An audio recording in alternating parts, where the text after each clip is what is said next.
Queridos, abra suas Bíblias aí no livro do profeta Isaías, lá no capítulo de número 9. Começamos semana passada essa série de Natal, com tudo que tu és, e nós escolhemos essa descrição de Cristo aqui pelos lábios do profeta Isaías, usado pelo Espírito Santo, profetizou, revelando esses 4 nomes que nós temos aqui no capítulo de número 9. Ele é o maravilhoso conselheiro, é o Deus forte, o Pai da eternidade e o Príncipe da paz. Hoje nós vamos fazer menção desse Deus forte, por tudo que tu és, o Deus forte. Lerei do verso 1 ao verso número 7. Nós temos o contexto aqui, podemos focalizar nesse nome referenciado a Cristo, Deus forte. Diz assim a palavra de Deus: mas para a terra que estava aflita, não continuará a obscuridade.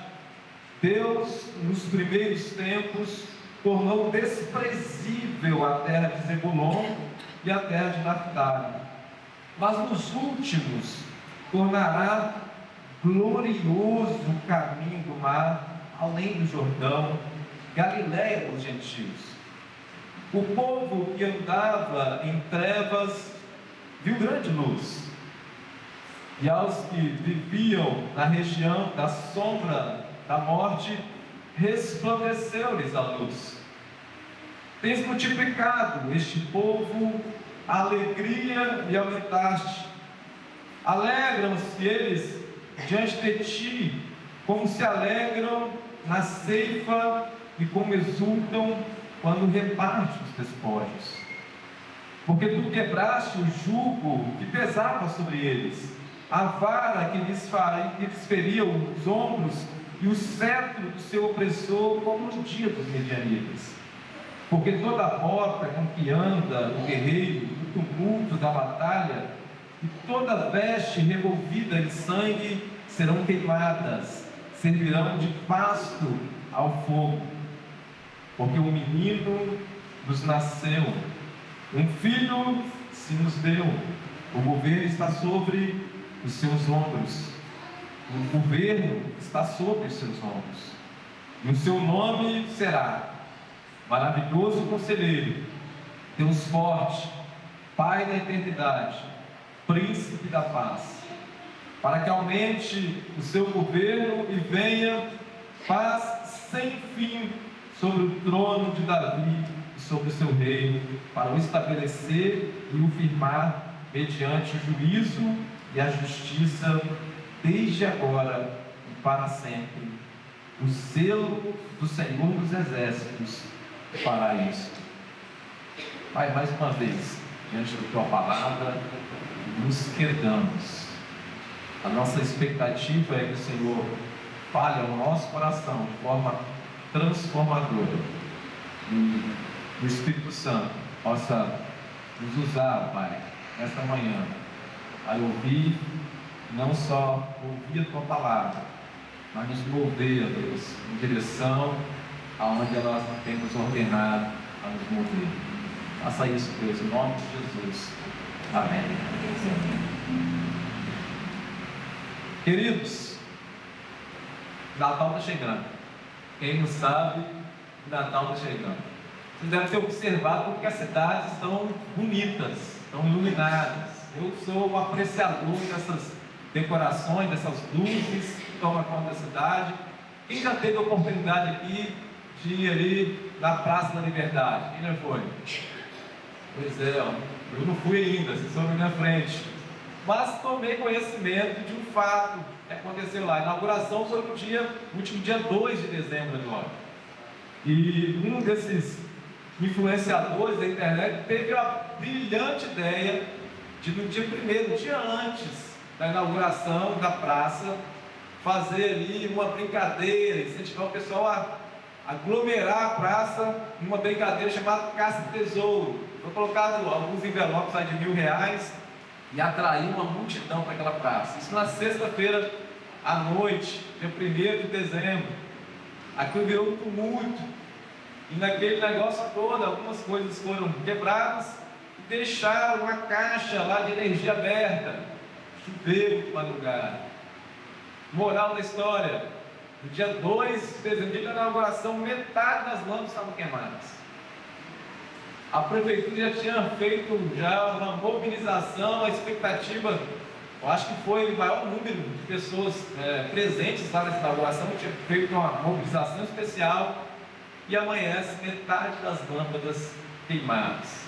A prefeitura deu um jeitinho, correu atrás, conseguiu inaugurar. As pessoas chegaram lá e viram as luzes, fiquei sabendo que estava muito bonita. Mas vocês imaginam se isso não tivesse funcionado só com metade das lâmpadas acesas, hein? Mas se a gente for mais longe, lembra 2020, o que aconteceu lá no estado do Amapá? O estado do Amapá tem 16 cidades. Nesse período de final de ano, eles ficaram, foi no mês de dezembro, ficaram 20 dias às escuras. Das 16 cidades do Amapá, 13 ficaram às escuras por 20 dias seguidos. Imagina isso. Agora imagina algo mais terrível ainda: uma nação inteira às escuras, mas cegos espiritualmente. É o contexto desse livro de Isaías que nós acabamos de ler. Nós acabamos de ler aqui uma profecia de esperança para um povo que estava andando na obscuridade, estava andando nas trevas, na escuridão, que estavam cegos. O profeta Jeremias, profetizando sobre este povo, diz que eles tinham olhos, mas não viam. Era um povo que estava em densas trevas. Era o povo de Deus, o povo chamado pelo Criador dos céus e da terra, e disse: olha, eu serei o seu Deus, vocês serão o meu povo. E esse povo começou a abrir mão da presença do Senhor, se entregando a uma idolatria idiota, imbecil, se afastando do Deus verdadeiro, criando deuses para si. Um povo que no capítulo 5 diz que começaram a converter a verdade de Deus em mentiras, que começaram a converter a realidade em ilusão, que começaram a se entregar a uma bebedice, a explorar os povos vizinhos. No capítulo 1, no verso 4, diz que chegaram a blasfemar contra o nome do Senhor. Esse povo chamado, criado por Deus, conduzido por Deus, virou as costas para Deus e estava vivendo em densas trevas, em plena escuridão, e caminhando a passos largos para as trevas eternas. Mas, volta para a sua Bíblia aí, olha que existe uma conjunção adversativa aqui no primeiro momento do capítulo 9. Mas essa conjunção que promete reverter essa situação, essa conjunção que promete alguém que pode mudar esse quadro, essa conjunção adversativa aqui promete aquele que é o Deus Todo-Poderoso, que tem todo o poder de converter toda esta situação. Por isso, hoje, à luz desse texto, nós vamos pensar que o Deus poderoso, Ele é capaz de mudar a história da sua vida. Como que Ele faz isso? 3 movimentos aqui. No verso 1, nós vamos ver que esse Deus forte, Ele pode converter o desprezo em glória. O Deus poderoso, o Deus forte, pode converter desprezo em glória. O Deus forte, no versículo 2, Ele pode converter trevas em luz. O Deus forte pode converter o jugo pesado em jugo leve. Verso de 3 a 5. Então, em primeiro lugar, esse Deus forte, ele pode converter o desprezo em glória. Volte seus olhos para o texto. Mas para a terra que aflita não continuará a obscuridade. Deus, nos primeiros tempos, tornou desprezível a terra de Zebulon e a terra de Naftali, mas nos últimos tornará glorioso o caminho do mar, além do Jordão, Galiléia dos gentios. Essa conjunção adversativa mas, ela contrapõe aqui agora todo um cenário de disciplina que esse povo estava a cumprir. No capítulo 8, o texto mostra a situação do povo e essa promessa de dias difíceis para eles. Deus, ele dá disciplina para os seus filhos. Deus é um Deus que não é popular nos dias de hoje, que é onde nós temos horror à disciplina. Ninguém pode disciplinar filhos, nem a ninguém, porque disciplina é uma palavra hoje que parece sombria, mas Deus, ele disciplina seus filhos. Deus é um Pai amoroso, bondoso, justo. Aquele que for posto nas mãos dele não se perderá, nem que seja para dar um castigo para que eles voltem. Esse Deus, ele faz isso. E esse foi o motivo pelo qual esse povo passou 70 anos no cativeiro da Babilônia. No capítulo 8 traz a promessa mostrando como seria esse quadro desse povo. Mas, e aí, domingo passado nós vimos já que essa figura foi levantada aqui dessas duas cidades, Zebulon e Naftali. Era um entroncamento, era um local de passagem, era um local para fazer divisa com os povos inimigos. Era um lugar que era o primeiro lugar a ser atacado. O povo de Israel teve vários inimigos ao longo da história. E toda vez que alguém ia invadir Israel para atacar, entrava primeiro nessas duas cidades e fazia um arraso ali. Eu vi uma comparação fazendo essa cidade aqui. Não sei se você tem costume de viajar de carro e parar nessas paradas aí, nesses postozinhos que tem. E não sei se você já teve talvez o desprazer de entrar num banheiro imundo. Tem até uma música do pregador Lucas que fala assim: banheiro imundo com cheiro das trevas. Alguém comparou essa cidade com esses postos de parada que são abandonados, onde as pessoas param e fazem o que quer sem higiene nenhuma, usa e abusa do local e deixa o lugar sujo. Essa era a comparação do Zebulon e do Naftali. Era um lugar onde os inimigos entravam, estupravam as mulheres, deixavam filhos abastados ali. Era um lugar onde era incutido ali os costumes de povos pagãos, e ali acontecia um secretismo. Era um lugar onde todo mundo olhava e falava: desse lugar pode sair alguma coisa boa. Não foi assim que Natanael disse, mais de 700 anos depois: poderia sair alguma coisa boa de Nazaré? Era um lugar desprezível, desprezado. E como essas duas cidades foram usadas aqui como uma metáfora do desprezo daquele povo, ela pode servir de metáfora para nós também. Como que você chega hoje? Qual é a sua disposição hoje nesse Natal? Como que você se avalia? Se você fosse fazer uma metáfora com uma cidade, qual cidade se parecia com você? O desprezo, meus irmãos, aqui, esse desprezo, ele foi dado por esse acúmulo de pecado e afastamento de Deus. Na medida daquele povo que foi criado em imagem e semelhança de Deus, foi se afastando de Deus, foi perdendo ali a sua própria identidade. Aquele povo, na medida que foi se afastando de Deus, foi se misturando com outros povos que tinham outras identidades e foi tornando desprezível, assim quanto eles.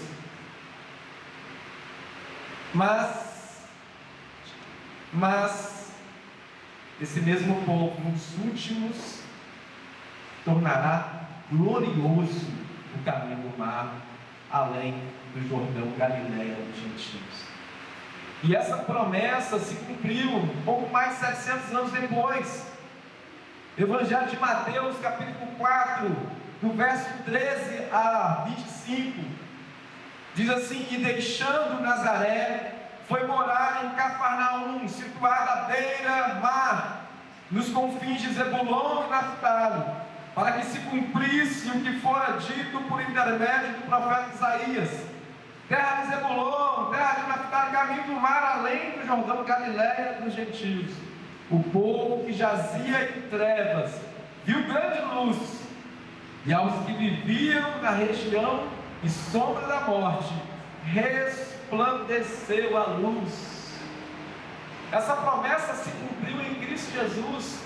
Depois de ele ter passado aquele momento de tentação, ele vai, ascende a esse local desprezível e manifesta a tua glória naquele local. Nós não cansamos de dizer que glória de Deus é a presença de Deus. E aquele que é a expressão máxima da presença de Deus é Cristo Jesus. Quando Cristo Jesus começa o seu ministério terreno ali, andando para onde era Zebulon e Naftali, a glória de Deus começa a tomar conta daquele lugar desprezível.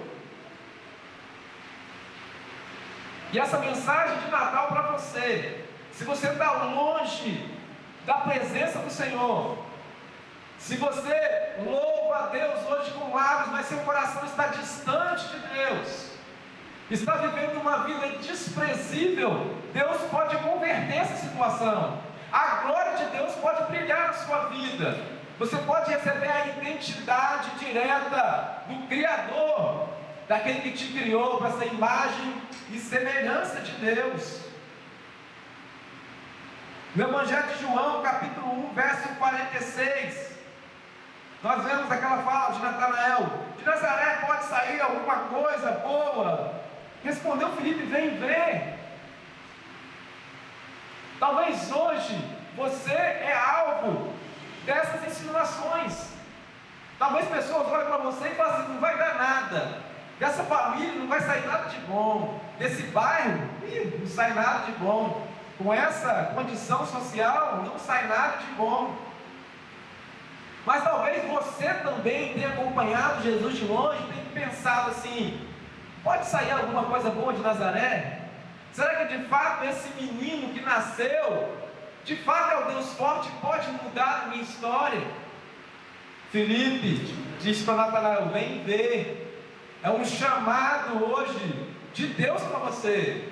Experimente esse Natal, esse nascimento de Jesus, crendo que de fato não é só um menino, mas é um Deus forte, que pode mudar a sua história. E olha só, talvez hoje no seu momento de desprezo, seja com a sua família, seja no seu trabalho, talvez isso tenha mexido com você de tal forma, a ponto de mexer com as suas emoções, mexer com a sua saúde emocional. Muitos sofrem por isso. Não se sente aceito no seu lar, não se sente aceito no seu trabalho, no meio que você vive. Está sempre pensando: eu sou um patinho feio dessa história. E talvez você em alguns momentos já pensou assim: ninguém pode me compreender, porque só eu que passo por isso. Mas deixa eu te falar, esse Deus forte experimentou isso mais do que você.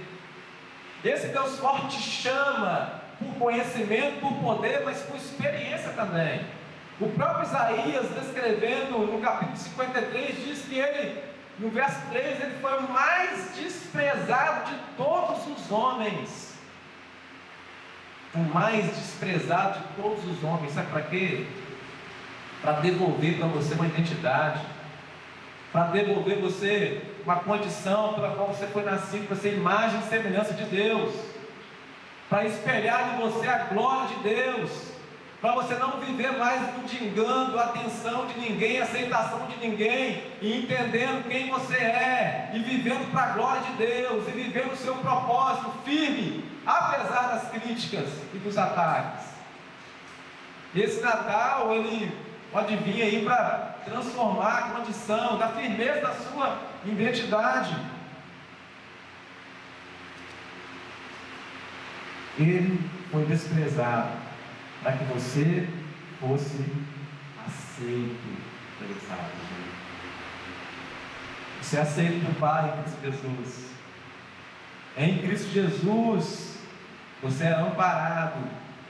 Em Cristo Jesus você é valorizado. Em Cristo Jesus você não precisa de mais nada. Ele pode mudar esse quadro de desprezo em glória. Verso 2: Deus forte para quê? Para converter trevas em luz. Olha o que diz no texto, verso 2: O povo que andava em trevas viu grande luz, e aos que viviam na região da sombra da morte resplandeceu-lhes a luz. Veja que o apóstolo Paulo, em Romanos capítulo 13, verso 12, ele chama o pecado de obras das trevas.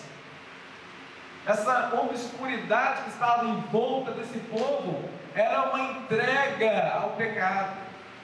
Esse povo estava entregue às mazelas do pecado. Esse povo estava aí bailando com o pecado, brincando com o pecado, entretendo com o pecado. Mas o Deus forte, Ele pode converter trevas em luz, meus irmãos. E Ele pode fazer isso exatamente porque Ele é um Deus forte. Certa vez, um paralítico, no capítulo 2 de Marcos, conta que ele chega até Jesus, na expectativa de ser curado, carregado por seus amigos, e Jesus diz para ele assim: perdoados estão os seus pecados. Eu acredito piamente que a expectativa dele e dos seus amigos é que ele fosse curado. Eu acredito piamente que ele não tinha essa percepção que o maior problema dele era a inimizade com Deus. Talvez hoje você também não tenha essa percepção. Talvez você chegue diante de Deus e só tem duas formas para chegar diante de Deus. Talvez, na verdade, três formas para chegar diante de Deus. Ou você chega diante de Deus assim, pensando: eu só quero a validação dos meus méritos agora. Lembra, jovem rico? O que eu faço para herdar o reino dos céus? Cheio de auto-justificação. Talvez você faz uma nada e fala assim: mas eu sou um cara bom, eu sou uma mulher boa, eu não faço mal nenhum, não tem problema com ninguém, eu tento fazer tudo direito, eu busco pelo que é justo. Muitos irmãos têm vivido nesse engano. Chega diante de Deus com o coração endurecido porque acha que está justificado e esquece da condição que nós nascemos já inimigos de Deus, já nascemos fora do jardim, já nascemos em inimizade contra Deus. Não só herdamos o pecado, mas as práticas também. Ah, mas eu não cometi adultério ainda. Mas já pensou? Eu não assassinei ninguém ainda, mas já pensou? Irmãos, nós não somos pecadores porque pecamos. Nós pecamos porque somos pecadores. Todos já nascem nessa condição. Não há autojustificação. Não acha que quando você chegar diante de Deus e mostrar o currículo das suas bondades lá, vai estar lá tudo descrito, toda a maldade que você praticou nesse mundo? Então acorda. A outra forma de chegar diante de Deus, sabe qual que é? Mas eu já peguei tanto nessa vida que nem tenho direito de perdão. Eu já fiz tanta coisa errada aqui que nem Deus pode me perdoar. Mas, meus irmãos, a resposta para essa indagação, ela veio dos lábios dos próprios opositores. Quando Jesus cura aquele paralítico, eles começam a indagar: mas quem é ele para perdoar pecado? Só Deus pode perdoar pecado. Exatamente Deus que estava ali. É o Deus forte, o único que pode perdoar pecado. Então, se hoje você chegou aqui hoje cheio de autojustificação, coloque-se no seu lugar de pecador, mas levanta a cabeça, olha para um Deus forte, que pode converter essas trevas da sua vida em luz. Se você chegou aqui hoje achando assim: já estou condenado. Ei, não duvide desse Deus poderoso. Eu sei que muitos têm dificuldade de dizer assim, eu não duvido do poder de Deus. Mas se você crê mesmo no poder de Deus, você se move. Na galeria da fé, no capítulo 11 de Hebreus, no verso 6 em diante, quando fala de Abraão, fala que ele foi pela fé, ele foi chegar pela fé, o que ele fez? Deus chamando, ele foi. Deus chamando ele para um lugar que ele não sabia ainda, ele foi. Essa fé, a evidência dessa fé é a ação. Ação. Na medida que essa fé entra no nosso coração, nós agimos em conformidade a ela. Se de fato você crê com toda sinceridade no poder de Deus, não duvide do perdão de Deus. Se você duvida do perdão de Deus, você duvida do poder de Deus. E Ele tem todo o poder para te perdoar. Sabe por quê que Ele pode te perdoar? Porque a ofensa que você fez foi contra Ele. E Ele mesmo, de forma graciosamente, abriu espaço para alguém pagar a conta no seu lugar. E foi Ele mesmo. Porque Ele é um Deus forte. Cristo Jesus foi capaz de ser esmagado pelo Pai por conta das nossas transgressões. E vencer a morte, e ressuscitar. E te dar o perdão que você está rejeitando com essa atitude de incredulidade. Não são poucos que fazem isso. Judas, citado aqui, tinha essa condição de se arrepender, mas ele foi levado só pelo remorso. Se entristeceu, sentiu, mas não foi para os braços do Pai pedir perdão, foi para a forca. Ele mesmo alto se condenou ali, eu não tenho mais perdão. Se essa é a sua condição hoje, o Deus forte pode mudar, pode reverter esse quadro, tirar, dissipar essas trevas que estão sobre a sua vida, trazer luz purificadora. Aquela mulher adúltera, o adultério naquela época, talvez era um pecado mais hediondo. No capítulo 8 de João, depois que Jesus encontra aquela mulher, perdoa os pecados dela, no verso 12 ele fala: eu sou a luz do mundo, quem me segue não permanece nas trevas, saia dessas trevas, venha para a luz, é Cristo Jesus, e pode reverter essa condição na sua vida. Mas olha só, olha que coisa poderosa, meus irmãos.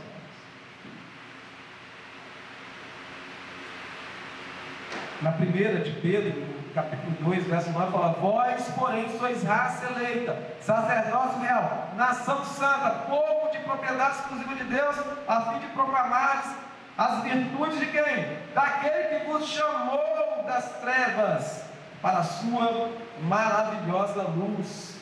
Ele tem todo o poder de fazer isso, fazer essa transposição, tirar você desse lugar escuro e trazer para a luz dele, para que você viva o que Paulo disse em Romanos capítulo 6, verso 11: não reine o pecado em nosso corpo mortal. O pecado não pode reinar sobre a sua vida uma vez que você foi liberto por Deus. Ele é o Deus poderoso que te chama para essa nova condição. E esse Deus forte, meus irmãos, também, Ele pode converter jugo pesado em jugo leve. Lembra que a jugo, aquele aparelho ali que 2 animais carregavam ali uma carroça, e prende um ao outro ali, o jugo tem que estar bem ajustadinho, então um carrega mais peso que o outro, né? Sobre esse jugo que eu estou falando. E é sobre esse jugo que o texto traz aqui, olha. Verso 3: tens multiplicado neste povo a alegria, lhe aumentaste, alegram-se eles diante de ti, como se alegram na ceifa e como exultam quando repartem os despojos. Porque tu quebraste o jugo que pesava sobre eles, a vara que lhes feria os ombros, e o cetro do seu opressor, como no dia dos medianitas. Porque toda bota com que anda o guerreiro, no tumulto das batalhas, e toda veste revolvida em sangue, serão queimadas, servirão de pasto ao fogo. Olha só, esse jugo pesado, talvez você está vivendo aí, esse peso, talvez está trazendo tristeza para você. Talvez você está sorrindo aí com os lábios, o coração está sangrando. Talvez você chega diante dessa data tão importante para o cristianismo, com o coração pesado. Talvez aquela mensagem que o anjo trouxe para os pastores ali dizendo: não temais, eis aqui vos trago boa nova de grande alegria, que o será para todo o povo. É que hoje nasceu na cidade de Davi o Salvador, que é Cristo, o Senhor. Mas essa alegria da salvação, não estou falando uma alegria fútil, tola, não. Estou falando a alegria verdadeira. Aquela alegria que sustenta, aquela alegria que alimenta, aquela alegria que é apesar das circunstâncias. A alegria da salvação talvez hoje está obscurecida na sua vida. Talvez hoje você chegue nesse momento triste. E talvez essa tristeza ela possa ser pela escassez financeira. Quantos hoje medem a alegria pela condição financeira? Talvez pense assim: a mesa hoje vai ser mais vazia do que nos últimos dias. Ou pior, a minha mesa vai ser mais vazia do que a do vizinho. Eu não chego hoje para esse Natal na condição que eu gostaria de chegar financeiramente. Eu não chego nessa condição. E por isso, meus irmãos, o único que pode mudar esse quadro da sua vida é o menino que nasceu, mas também que é o Deus forte. Sabe por quê? Porque esse Deus forte, Ele atribui a força dele para nós. É o que Paulo manifestou lá em Filipenses capítulo 4, verso 13, quando ele disse: tudo posso naquele que me fortalece. E essa força é capaz de levar Paulo a fazer o quê? A ser contente, ter contentamento na bonança e também na escassez. Sabe por quê? Porque de fato ele se alimentou do pão vivo que desceu do céu, daquele que é capaz de saciar toda a nossa fome e nossa sede, daquele que é capaz de nos dar um contentamento que assombra esse mundo longe de Deus, um contentamento que nós temos condição de sentar numa mesa, mesmo tendo água em pão, olhar a água no pão ali, estar contente, satisfeito, porque a nossa satisfação não vem de comida nem de bebida, mas vem daquele que é o Criador e o sustentador da nossa vida. Irmãos, esse Natal agora chama você de desafio para ter essa alegria diferente. Esse Deus, Ele quer converter essa tristeza sua em uma alegria plena e verdadeira, que desafia as circunstâncias, que é muito acima da sua condição financeira hoje. Ele te chama para você entender que Ele deve ser o seu maior tesouro. Mas talvez,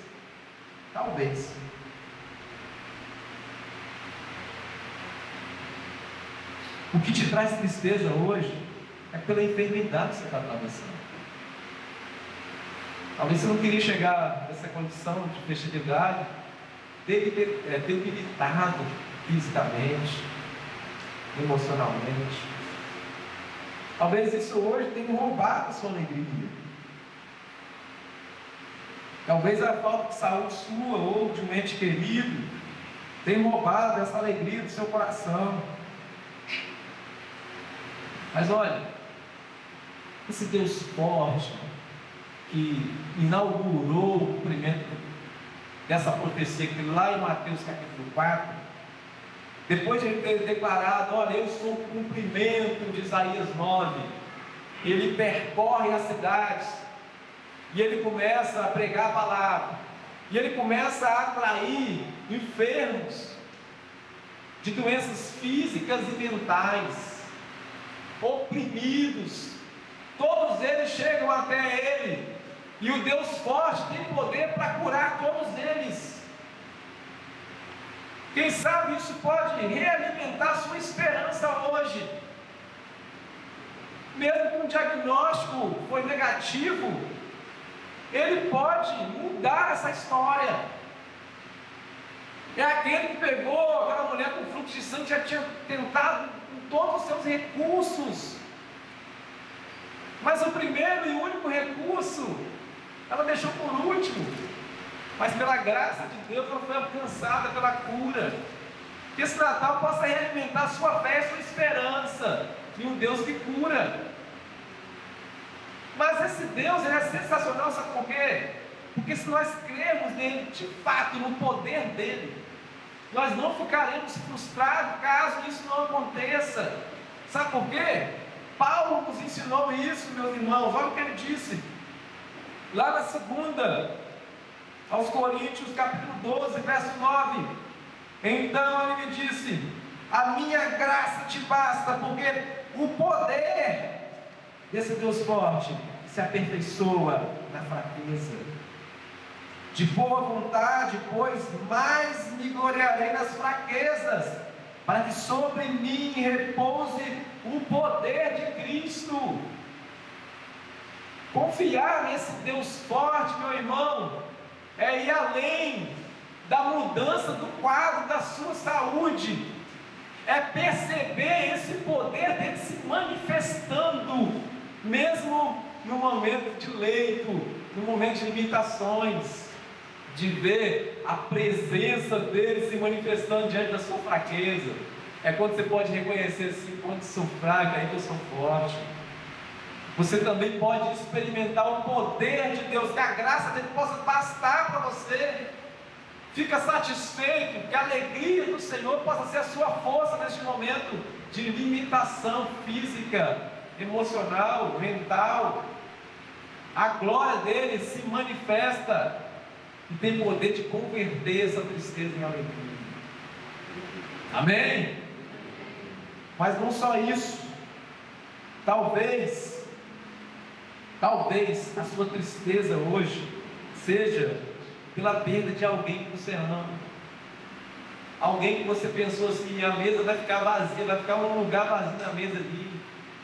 Eu perdi até o prazer, o ânimo de montar a mesa lá com a família, de comemorar essa data tão importante.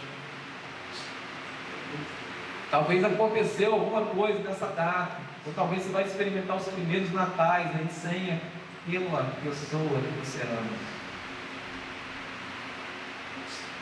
Mas olha só, quando um anjo ele vem e fala para os pastores, eles trazem boas notícias do Evangelho, e ele disse que essas boas notícias eram para todos os homens, porque estavam passando por luto e os que não estavam passando por luto. E essa alegria, meus irmãos, ela tem poder de adentrar o nosso coração e converter de forma sobrenatural essa tristeza do luto em alegria. Sabe por quê? Por conta da promessa desse Deus poderoso. João capítulo 11, verso 25, ele diz assim: eu sou a ressurreição e a vida. Quem crê em mim, ainda que esteja morto, viverá. Se esse inimigo tão terrível, Paulo chamou ele de um último inimigo, o Deus forte tem o poder de vencer o último inimigo. E dizer que a separação aqui não é a última palavra. Temos esperança de reencontrar. Ele venceu a morte. Ele é a própria ressurreição e a vida.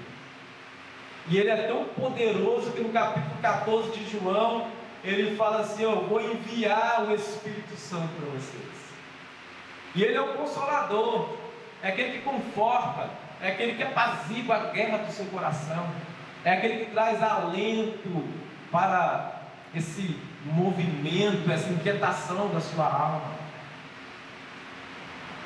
O Espírito Santo enviado pelo Deus forte pode consolar o seu coração e te trazer, te devolver a alegria nesses dias difíceis. O Deus forte pode converter a sua tristeza em alegria. Ele pode converter essa situação sua, meu irmão, minha irmã. Mas olha só, esse jugo da tristeza,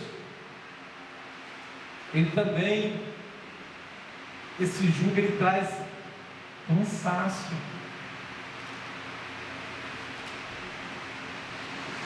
Olha a descrição.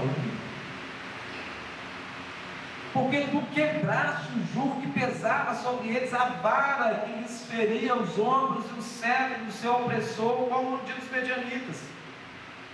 Referência aqui à vitória que Deus deu a Gideão ali, mas traz uma referência do sofrimento causado pelos inimigos que Israel acumulou ao longo dos anos. E saiba aqui, muitas das vezes o nosso pior inimigo somos nós mesmos. Às vezes o seu pior inimigo é você mesmo. Às vezes esse jugo aí é você mesmo que está lançando peso sobre ele, ficando cansado. Deixa eu contar algo terrível para vocês aqui. Esse povo aqui nesse momento, eles eram liderados pelo rei Acaz. Um rei que tinha essa expressão, também tinha um mediador. Poderia também movimentar e mobilizar o povo em direção a Deus. Mas não. Sabe o que ele fez? Acaz, diferente do seu pai, do seu avô, que foram fiel a Deus, ele começou a querer lutar com suas próprias forças. Ele começou a querer confiar na sua estratégia política. Ele começou a querer fazer aliança com povos vizinhos. Ele começou a querer trazer uma segurança militar para Israel, uma segurança física e também uma segurança financeira com seus próprios recursos. Ele passou a adorar outros deuses na esperança que outros deuses, irmãos, feitos por mão de homens tão pecadores como ele, na esperança que esses deuses pudessem dar vitória a Israel nas guerras, manter Israel seguro, com a esperança que esses deuses pudessem abençoar a colheita do povo de Israel. E nesse relacionamento dele com esses ídolos, meus irmãos, pensa bem, olha, consulta o seu coração enquanto eu falo. Porque se há ídolo no seu coração, ele vai te carregar para muito mais longe do que você pensaria em ir.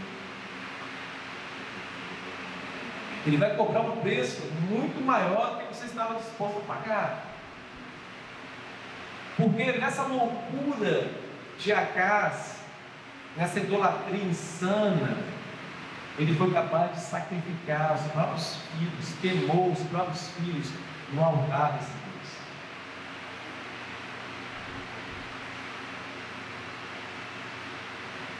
E não pasmem tanto, sabe por quê? O coração do homem é uma fábrica de ídolos. E todos nós estamos sujeitos a sacrificar coisas preciosas em troca das falsas promessas dos ídolos. Eu não sei se Deus hoje reina no seu coração plenamente, ou se tem alguma coisa que está acima de Deus no seu coração. Se estiver, isso vai te custar caro demais. As promessas são lindas e maravilhosas. Acontece que não existe outro Deus além do nosso Deus. Ele é o único Deus. E esse povo, meus irmãos, liderado por Acaz, também foi contaminado por isso. Também ofereceram filhos em sacrifício. O registro de Acaz está lá no segundo livro de Crônicas, capítulo 28. Tem lá esse segundo livro de Reis, também no capítulo 16. Talvez hoje, nessa loucura sua de tentar resolver as coisas com o seu próprio braço, você tenha sacrificado filhos. Você tem sacrificado o seu casamento. Você tem sacrificado o seu ministério. Você tem sacrificado o que é mais importante, que é a comunhão com Deus. Talvez hoje, na sua loucura, você não tenha enxergado o mau negócio que você está fazendo. Como Judas fez, trocou Cristo por 30 moedas de prata, trocou o dono de todo o ouro, de toda a prata, por 30 moedas de prata. Talvez hoje você está achando horrorosa essa história de Acás, mas tem sacrificado seus filhos também, negligenciando a educação deles, terceirizando a educação deles, tem sacrificado o seu casamento, justificando que você está na correria para trazer um mantimento para casa, porque você se tornou o seu próprio ídolo. A promessa da manutenção ser por meio da sua mão tem te levado a essa loucura. Você não se envolve mais no serviço que o Senhor te chamou, no corpo, porque você nunca tem tempo. Isso é grave. Eles foram ao ponto de sacrificar filhos para obter uma provisão que só pode vir do Senhor. Sabe qual foi o resultado disso? Os livros prometem várias coisas. Essa pornografia que você está aí agarrado nela, ela te promete prazer, mas no final, sabe o que ela vai te dar? Uma falta de prazer para sempre. Essa pulada de cerco que você está querendo dar ali, está te prometendo um prazerzinho. Isso vai te causar um desprazer enorme. Essas falcatruas que você está fazendo aí na empresa, está te prometendo riqueza e prosperidade, vai trazer ruína para a sua vida. Não sou eu que estou falando, é a palavra de Deus. Esse homem aqui, o rei de Judá aqui, fez essa aliança, nessa promessa de receber proteção. Sabe o que aconteceu? Inúmeros inimigos invadiram ao ponto de Assíria, um reino poderoso, e a Babilônia escravizar eles. Prometeu e não cumpriu. O mantimento agora estavam escravizados lá, perdendo a percepção que o sustento vem do nosso Deus. Mas eu quero terminar a mensagem desta manhã com mas você que está vendendo, queimando aquilo que é mais precioso, buscando promessas falsas de ídolos, pode hoje experimentar o descanso que vem do chamado de Cristo Jesus, o Deus forte. E no capítulo 11 de Mateus, verso 28 a 30, diz: vinde a mim todos os que estáis cansados e sobrecarregados, que eu vos aliviarei. Tomai sobre vós o meu jugo e aprendei de mim, que sou manso e humilde de coração, e achareis descanso para a vossa alma, porque o meu jugo é suave e o meu fardo é leve. Em outras palavras, porque ao invés de eu te fazer falsas promessas e te chamar para queimar seus próprios filhos, o capítulo 3, verso 16, João fala que Cristo foi enviado, Deus amou muito de tal maneira que enviou seu Filho para o nosso lugar. No capítulo 10, verso 18, fala que Ele não só foi enviado, como Ele se entregou. Ninguém tira a minha vida, eu a dou. Esse Deus forte e verdadeiro não te chama para sacrificar filho nenhum, mas Ele mesmo veio enviado um filho para ser sacrificado no seu lugar, para exatamente dar descanso para a sua alma, para exatamente tirar esse peso do seu coração, das suas costas, para exatamente deixar livre, verdadeiramente livre. Por tudo que tu és, te adorarei. Ó Deus forte, eu te adoro. Ó Deus forte, eu me entrego para você nessa manhã. Ó Deus forte, eu quero ser aperfeiçoado por esse poder. Ó Deus forte, eu quero experimentar as trevas da minha vida sendo dissipadas por sua maravilhosa luz. Ó Deus forte, tira esse jugo pesado de mim, coloca o seu jugo, o seu fardo que é leve. Coloque-se de pé, meu irmão, nesse momento.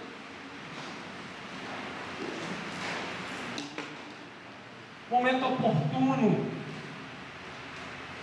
para você responder com fé esse chamado que vem da parte de Deus. De fato, você crê nesse Deus forte, uma fé que vai além dos lábios, que brota e emana do coração, que leva você para um movimento Então começa a lembrar-se agora que trevas que tem dominado a sua mente, que pecado é aquele que tem se repetido na sua vida dia após dia.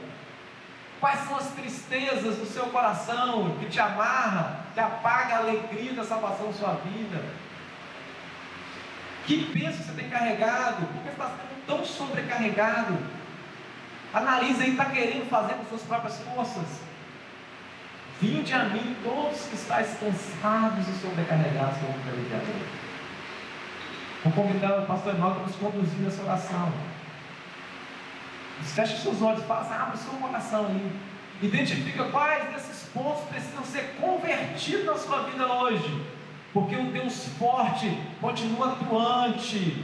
E aquela promessa lá, naquele povo, há 700 anos antes de ele vir, ela perpetua pelos séculos dos séculos. E hoje é a sua oportunidade de experimentar essa conversão numa dessas áreas da sua vida.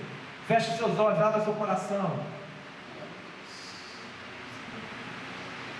Senhor Deus, nós celebramos essa manhã, que o Senhor de fato veio, que de fato o Senhor olhou para nós desprezíveis, mas o Senhor não nos desprezou, o Senhor sim fez desprezível para nós, o Senhor nos tirou, a Deus, e nessa manhã o Senhor está tirando mais alguém da obscuridade. O Senhor nessa manhã está trazendo luz sobre as trevas e nos dando clareza, Senhor Deus, das coisas que nós precisamos abandonar, daquilo que precisa de mudança, Deus, de como nós precisamos confiar no Senhor. Ó Deus, nós que tantas vezes nos submetemos à escravidão, fomos, ó Deus, subjugados por um jugo pesado demais. Estamos declarando, ó Deus, que cremos na libertação por meio de Cristo Jesus, o nosso Senhor. Nós cremos, Senhor, que naquela cruz estava encravado o nosso pecado, que o Senhor assumiu, ó Deus, as trevas, o Senhor assumiu o pecado, o Senhor assumiu o peso, para que nós pudéssemos ver a luz, para que nós pudéssemos ser levantados, para que nós pudéssemos ser libertados. Nessa manhã, Senhor Deus, nós declaramos que confiamos em Ti, ó Deus. Nós recorremos a Ti, pedimos perdão pelos nossos pecados, Senhor. Nós pedimos, Senhor Deus, em nome de Jesus, que o Senhor restaure nossa alma e que o Senhor nos coloque, ó Deus, em condições de agora participar da ceia, Senhor. Que o Senhor nos habilite para isso, Senhor Deus. Obrigado porque em Ti há perdão, ó Deus. Esse perdão, ele foi oferecido pelo Senhor. O Senhor veio ao nosso encontro para nos salvar, e nós confiamos e proclamamos essa salvação agora, em nome de Jesus. Amém.